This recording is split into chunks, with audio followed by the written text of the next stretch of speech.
Hey, what's up folks? How's it going? This is Waj. Hope you guys are all doing well. Now for the past month, I've been testing out the new GoPro Hero7 Black, and coming from the 6 Black, you're going to be hard pressed to see any real major difference, both in terms of the external and internal features. Externally, both cameras are identical in terms of design, dimensions, so that means that most of your accessories and indeed the battery is compatible coming from the new generation to the previous generation, which is definitely good news. The only real major difference from the 6 to the 7 Black is that we have a little bit more RAM for the GP1 chip to use, and GoPro has introduced this new stabilization technology called Hypersmooth Stabilization. We're going to do a side-by-side test to see whether there's actually a real difference between the two besides the GoPro video that you're going to see on their website, and then we're going to do a little bit more of a critical analysis to see whether the Hypersmooth Stabilization actually does anything different than the standard stabilization. So if you're interested, let's get right into it.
Now, after reviewing the footage, I would conclude that there's not a major difference from the Hypersmooth to the standard stabilization from the GoPro 6 to the 7 Black. In most cases, you're not going to find a major difference unless you're blowing it up on a large screen and viewing it in 4K. You do find that there's a little bit less of that wobbling effect that you get on the previous generation, and it's a little bit more smoother, and if you have any sudden movements, it kind of smooths that stuff out. In terms of sharpness and clarity, I don't really see a major difference between the two cameras. So if you have a 6 and want to upgrade to the 7 because of higher video quality, that's certainly not the case here.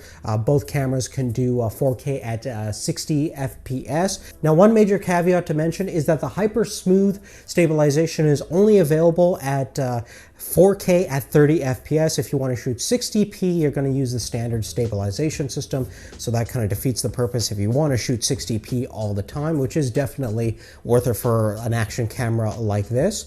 In terms of the Quad HD and Full HD, both are pretty much identical in terms of quality and frame rate settings. So Quad HD can go up to 120 frames per second, and at 1080p, you're looking at 240 frames per second for both cameras. Now, additionally, the 7 Black can also live stream to YouTube, Facebook, and Vimeo via your smartphone's network connection, as well as there's some new time-lapse features where it'll stabilize your time-lapse video, so it'll look almost like a gimbal, and you can do some cool hyperlapse photography kind of stuff. I did do some time-lapse photography, but more on a stationary approach when I went to my trip a couple of weeks back. Now, another test that I did to take out some of the variables to test out the Hypersmooth technology is I mounted the camera on a vibrating back massager, and I basically turned on the full vibration and kind of compared the stabilization off in the standard mode and in the Hypersmooth mode, and you can see obviously without any stabilization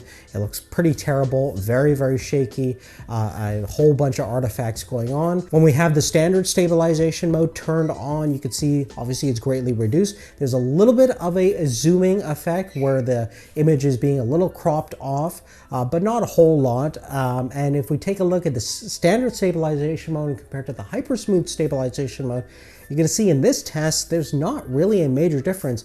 I blew this up a couple of times on my large 4K monitor, and again, I didn't see a huge difference. Obviously, it's more designed for natural movements. This is a more mechanical, consistent vibration, but really not a huge difference coming from the Standard to the Hypersmooth in that regard. As I mentioned before, on our more real-world tests, I did find that in real-world action circumstances, generally the Hypersmooth gives you a little bit more clarity and reduces vibration a little bit more. That's something important to know, but at the end of the day, I don't think it'd be worth upgrading to the 7 if you're coming from the 6 Black. If you have any specific questions, let me know. That's really it for this video, and thank you so much for watching. Thanks for your support, and we'll see you real soon. Take care.